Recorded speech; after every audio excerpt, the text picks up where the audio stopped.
સમાચારોમાં આગળ વાત કરીએ તો રાજ્યમાં પ્રથમ વખત 27% ઓબીસી અનામત સાથે યોજાયેલી 66 નગરપાલિકાની સામાન્ય 2 નગરપાલિકાની મધ્યસત્ર તથા જૂનાગઢ મનપાની ચૂંટણીની મતગણતરી પૂર્ણ થઈ અને ત્યારબાદ ભાજપનો ભવ્ય વિજય થયો।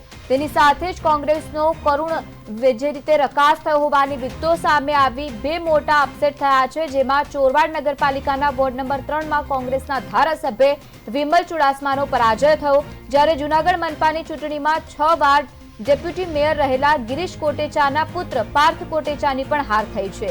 એક મહાનગરપાલિકા 66 નગરપાલિકાની સામાન્ય અને 2 નગરપાલિકાની મધ્યસત્ર ચૂંટણીના પરિણામોમાં ભાજપે જૂનાગઢ મનપા સહિત 61 પર જ્યારે કોંગ્રેસે 1 પર કબજો કર્યો છે અને તેમજ કુતિયાણા અને રાણાવાવમાં સમાજવાદી પાર્ટીને સત્તા મળી છે, તો તેની સાથે જ નગરપાલિકા પણ અન્ય લોકોએ કબજો કર્યો છે। બાકીની 4 અનિર્ણિત છે, ત્યારે અન્ય કિંગમેકરની ભૂમિકા છે। તો તેની સાથે જ આમ આદમી પાર્ટી, કોંગ્રેસ અને દિલ્હી વિધાનસભાની ચૂંટણી તથા છત્તીસગઢની સ્થાનિક સ્વરાજની ચૂંટણીમાં પરાજય બાદ હવે ગુજરાતમાં પણ કારમી હારનો સામનો કર્યો છે।